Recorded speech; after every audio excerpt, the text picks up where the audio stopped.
Selamat pagi. Kita pagi ini akan membahas mengenai masalah plagiarism ya. Jadi plagiarism itu menurut saya ini hal yang umum gitu. Sering terjadi di apalagi kita kan di dunia akademisi. Kita diharuskan membuat jurnal, kita diharuskan membuat artikel gitu ya. Kemudian TA atau tugas akhir itu di beberapa universitas juga mengharuskan mahasiswanya untuk membuat sebuah laporan perancangan gitu sebelum nantinya apalagi di tempat kita kan arsitek itu harus ada laporan perancangan dulu gitu. Nah, pada saat membuat laporan perancangan ini kita seringkali bingung atau karena kita nggak tahu nih apa aja yang termasuk plagiasi gitu, atau apa aja yang termasuk kategori mengcopy ulang. Nah, pada pagi hari ini kita akan coba membahas, kita akan coba mereview bagaimana plagiarisme itu dan kemudian upayanya bagaimana supaya itu tidak disebut sebagai plagiaris. Nah, jadi ini yang pertama, apa itu plagiarisme? Plagiarisme ini adalah mengcopy atau menyalin sebagian atau seluruh isi teks ya. Isi teks itu tulisan seseorang ya, tulisan orang lain dari sumber tertentu. Ini dikopi ulang tanpa menyebutkan sumber. Nah, itu atau di bidang akademis itu adalah sesuatu yang tidak boleh ya. Itu disebut plagiat gitu. Nah, plagiat ini bisa berakibat yang pertama adalah makalahnya tidak diakui atau nggak diterima kan? Lalu ada lagi akibat atau dampaknya mungkin nanti apabila orang tersebut sudah lulus gitu ya, baru ketahuan oh ini plagiasi gitu. Ini juga bahaya karena ini nanti gelarnya bisa dicabut gitu. Dicabutnya gelar akademis dari orang tersebut. Lalu kalau kita lihat dampak yang lebih luas lagi gitu terhadap kampusnya. Ini kan nanti bisa kampusnya reputasinya turun gitu ya. Karena ketahuan di situ banyak yang plagiat gitu. Di situ tidak diajarkan bagaimana menghindari plagiasi gitu. Nah, ini tentu saja kan nggak kita harapkan ya. Kemudian misalnya ada lagi sampai dampaknya itu dosen pembimbing itu bisa loh gelar akademisnya nanti dicabut gara-gara studentnya atau mahasiswanya ketahuan gitu melakukan plagiasi dan lain-lain. Nah, plagiasi ini bisa berbentuk juga mengambil gambar. Jadi gambar atau copy paste gambar itu dari internet misalnya atau dari tempat lain itu digunakan ulang dan diakui sebagai milik atau penulis itu sendiri gitu. Nah, ini kita lihat di gambar. Apa sih plagiarisme itu? Jadi ini ada contoh gambar menurut Einstein ya. Di situ ada gambar Einstein, dia bilang menurut saya 1 + 1 itu sama dengan 2 gitu. Ini akan disebut plagiat manakala kita ya gambar itu kita menjelaskan bahwa sama, menurut saya 1 + 1 itu sama dengan 2 gitu. Padahal itu kan kata-kata dari pengarang, kata-katanya Einstein. Nah, ini nggak boleh. Ini disebut plagiasi gitu, mencontek. Nah, bedanya adalah di gambar 2 kita lihat itu dia mengatakan bahwa Einstein mengatakan bahwa 1 + 1 itu sama dengan 2 dalam kurung Einstein 2020. Ini misal aja nih. Ini bukan plagiasi gitu. Ini menjadi sesuatu yang benar ya. Atau bisa juga dengan penggunaan tanda kutip 2 tuh. Jadi dia tetap bilang menurut saya 1 + 1 itu sama dengan 2, tapi dikasih dalam kurung Einstein 2020. Nah, ini bukan plagiat. Kedua jadi kelihatan ya bedanya antara kenapa disebut plagiat, dan yang kedua, contoh kedua itu bukan plagiat. Itu adalah karena pengutipan itu ditambahkan tanda kutip 2, atau dia menuliskan ulang tapi dengan mengatakan bahwa itu bukan punya dia, itu menurut Einstein gitu.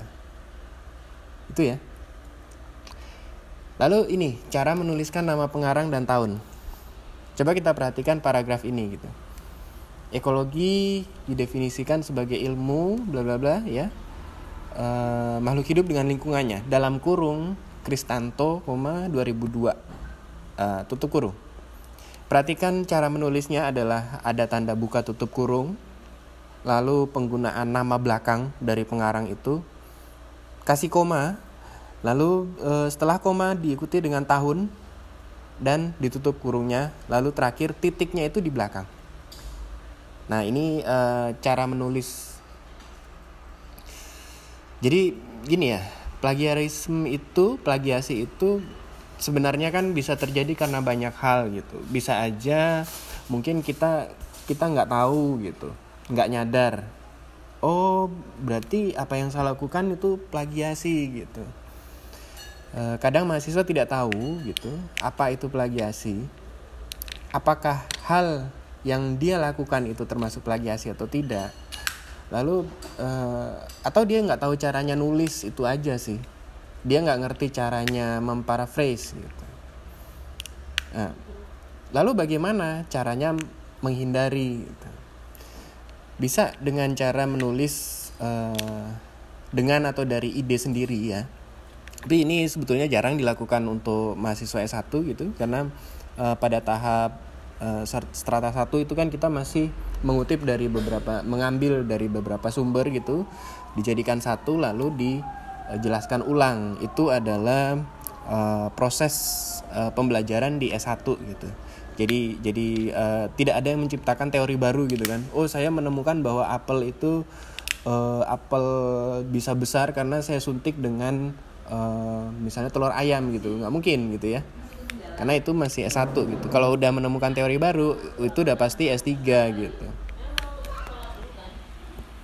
Lalu bisa juga caranya parafrase gitu, memoles atau ya mengutip gitu sebuah paragraf atau kalimat. Parafrase ini fungsinya untuk menghindari unsur plagiaris gitu. Lalu bisa juga dengan cara kita pakai software, kita cek tulisannya, tulisan kita gitu ya, pakai software plagiarism detector. Itu banyak di internet. Nanti akan ada bahasan sendiri tentang software ini gitu. Ini kita lihat parafrase, bagaimana cara memparafrase gitu. Cara pertama adalah dibalik kata-katanya. Misalnya tadinya dia kalimat aktif gitu ya, lalu kita balik menjadi pasif. Nah, sebaliknya diedit atau diganti kata-katanya itu juga bisa gitu. Misalnya kita lihat kata penulis dan penyair, kata dannya itu kita edit menjadi penulis serta penyair ya. Ini udah parafrase gitu. Lalu kita lihat contoh di bawah tuh, ada tulisan gerakan futuristik diproklamirkan pada tahun 1909 oleh seorang penulis ya, Filippo Tommaso Marinetti itu ya tadi. Saya singkat FTM. Kita parafrase kalimat ini menjadi konsep PKTA ini mengambil preseden berdasarkan apa yang telah dilakukan FTM tadi untuk memproklamirkan gerakan futuristik tahun 1909 dalam kurung, baru kita tulis sumbernya Arc Future misalnya tahun 2020. Itu cara satu ya. Jadi kita bolak-balik kalimatnya, kita edit kata-katanya gitu. Nah, lanjut ke cara 2. Cara 2 ini bisa juga parafrase itu kita kutip utuh gitu, dengan menambahkan tanda kutip 2 di depan dan kutip 2 di belakang. Jadi kita lihat kalimat di bawah, gerakan futuristik bla bla bla, itu sampai FTM ya. Kita kutip semuanya gitu. Kita kasih tanda kutip 2. Kalau kita kasih dalam kurung Arc Future 2020 misalnya, 2010. Ini juga parafrase gitu. Dan ini tidak salah. Ini secara akademis ini masih benar gitu. Nah, cara ketiga itu bisa juga kita rephrase ya, memparafrase ulang gitu.